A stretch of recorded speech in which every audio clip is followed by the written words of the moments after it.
Hello and welcome to the Work.Rest.Pray podcast.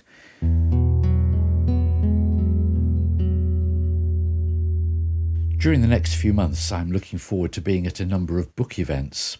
Indeed, last Saturday, I was at a book fair in the Gloucestershire town of Stroud. Footfall was very good, due in no small part to the Pride Festival in the park next door. I had some good conversations with fellow authors and also potential customers who stopped for more than 10 seconds by my particular stall. It's a case of the eyes have it and then engaging where possible. The eyes of customers at a book fair tell stories too. Many don't even look at any of the various authors' wares as they pass through. Some will focus on one side of the layout of tables. Invariably, that seemed not to be mine.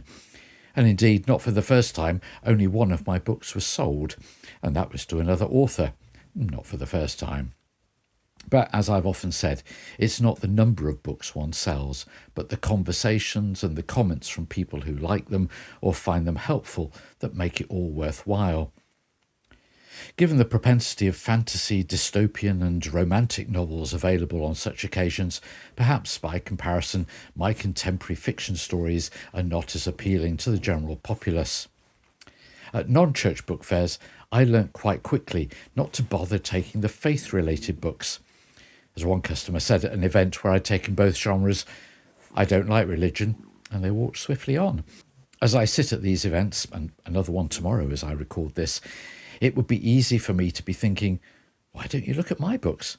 Or, they obviously don't like them. I could even go as far as, it's not my books, it's me they don't like. Thankfully, I know not to do that.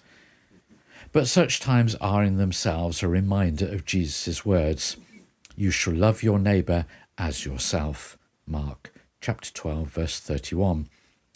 It's one of Jesus' most well-known and often quoted sayings, and probably most of us feel comfortable with the love your neighbour part, thinking of others, being kind to people. But what about as yourself? To have love for ourselves in the same way as we love others. More tricky that. This month sees the publication of a new book called Loving Yourself. This explores how our love for both our neighbour and ourselves stems from God's love for us. It considers the background and context of Jesus' words, what it means and what it doesn't mean to have love for ourselves, and how we can love ourselves in a way which enables us to love our neighbour. The book offers practical suggestions and, yes, wrestles with some of the trickier parts too. In the foreword to it, my friend and colleague Canon Deborah Parsons from Exeter Cathedral writes this: "This is a book to linger with and to apply to daily living and spiritual practice.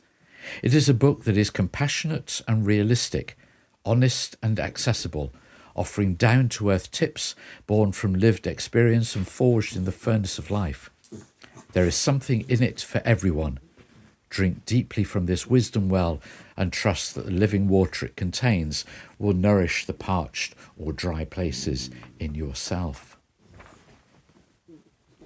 I hope your eyes might linger over this book and your hands reach for the necessary card. But more than that, I hope it may be helpful to you in having love for yourself. You can find details of it at richardfrostauthor.com. Thanks for listening.